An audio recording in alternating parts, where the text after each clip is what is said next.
കൊണ്ടോട്ടിയിൽ KSRTC bus മറിഞ്ഞു. യാത്രക്കാർക്ക് പരിക്കേറ്റു. ആരുടെയും പരിക്ക് ഗുരുതരമല്ല.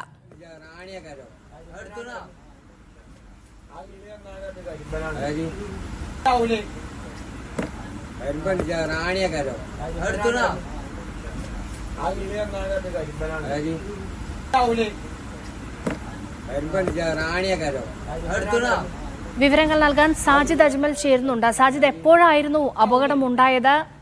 വിവരങ്ങൾ എങ്ങനെ? രേഷ്മ, രാവിലെ 8 മണിയോടുകൂടിയാണ് കൊണ്ടോട്ടിയിൽ KSRTC ബസ് നിയന്ത്രണം വിട്ട് മറിഞ്ഞത്. പാലക്കാട് നിന്ന് കോഴിക്കോട്ടേക്ക് പോവുകയായിരുന്ന KSRTC ബസ്സാണ് കൊണ്ടോട്ടി ടൗണിൽ വെച്ച് മറിഞ്ഞത്. സ്വകാര്യ ബസ്സിനെ മറികടക്കുന്നതിനിടയിൽ ഡിവൈഡറിലേക്ക് KSRTC ബസ് കയറുകയും തുടർന്ന് മറിയുകയുമായിരുന്നു. 2 ബസ്സുകളും അമിത വേഗതയിലായിരുന്നു എന്നുള്ളതാണ് ദൃക്സാക്ഷികൾ പറയുന്നത്. ബസ്സിലുണ്ടായിരുന്ന വിദ്യാർത്ഥിനികൾ ഉൾപ്പെടെയുള്ള ആളുകൾക്ക് പരിക്കേറ്റു. ഇവരെ സമീപത്തെ ആശുപത്രിയിൽ പ്രവേശിപ്പിച്ചു. ആരുടെയും പരിക്ക് ഗുരുതരമല്ല. ശരി.